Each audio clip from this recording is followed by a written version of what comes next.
प्रयोग कर कर देखिएगा। अभी तो नवरात्रि चल रही है, नवरात्रे में जब 5वां दिन नवरात्रे का रहे, चैत्री नवरात्रे का 5वां दिन रहे, और मान लो कि आपके घर में किसी बच्चे की, लड़के की या लड़की का या मंगल विवाह नहीं हो रहा हो, या शादी नहीं हो रही हो, या उस लड़के लड़की के लिए बहुत प्रयास कर लिया आपने और उसकी शादी हो ही नहीं रही, अथक प्रयास आपने कर लिया और उसका मंगल विवाह नहीं हो रहा, तो ये देवी भागवत में स्पष्ट कहा गया, देवी भागवत में वर्णन किया गया है, देवी भागवत में वर्णित किया गया।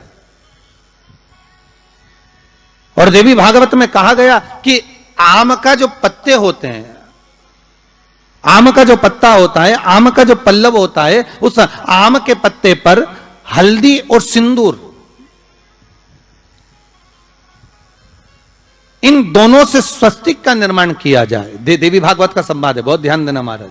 जिन कन्याओं का विवाह ना हो पंचमी के दिन, नवरात्रे की कोई सी भी पंचमी, मतलब जो पंचमी तिथि पड़ेगी, कोई भी नवरात्रा हो, चाहे वो 4 नवरात्रे में से, चाहे वो पौष का हो, अश्विन का हो, चैत्र का हो, आषाढ़ का हो, किसी भी नवरात्रे में आप कर सकते हैं। एक पान के पत्ते पर, एक ही पत्ते पर जो 2 स्वस्तिक बनेंगे, एक हल्दी का बनेगा, एक सिंदूर का बनेगा।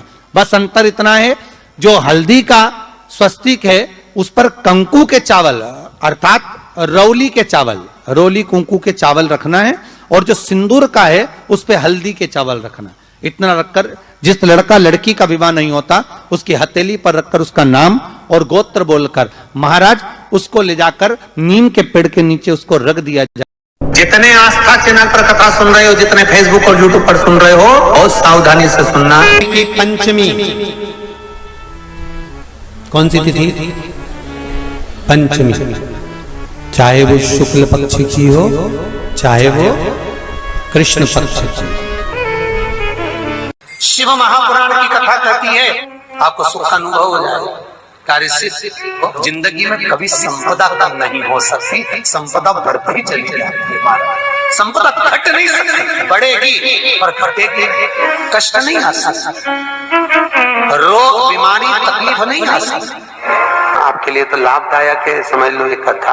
शास्त्र कहता है कि जिसके घर में संपदा की कमी हो, पैसा आ ही नहीं रहा हो, सब दूर उलझ गया हो, बहुत टेंशन चल रहा हो, पंचमी तिथि के दिन गन्ने का रस, गन्ने का रस जानते हो, ईख का रस, गन्ने का रस तुलसी जी के क्यारे में हाथ में लेकर 7 बार अपना नाम और गोत्र बोलकर छोड़ दो, जिंदगी में 3 साल में तो करोड़पति बनकर बैठ जाओगे, कभी लक्ष्मी की कमी नहीं आ सकती। तैयारी में बैठे रहोगे कि फिर पंचमी तिथि आए।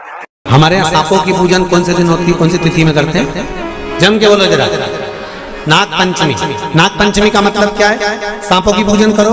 नाग पंचमी का मतलब होता है शंकर जी के मंदिर में जाकर 1 लोटा जल समर्पित कर दो। उसका कारण क्या है कि हमारे परिवार में, हमारे कुटुंब में, परिवार में कोई 7 पीढ़ी के अंतर्गत भी अगर कोई जीव तड़प रहा होता है, पड़ा हुआ होता है, उसकी मुक्ति नहीं होती है, तो पंचमी का चढ़ा हुआ जल उस जीव को प्राप्त हो जाता है और वो जीव तर जाता है, उसका फिर जन्म नहीं होता।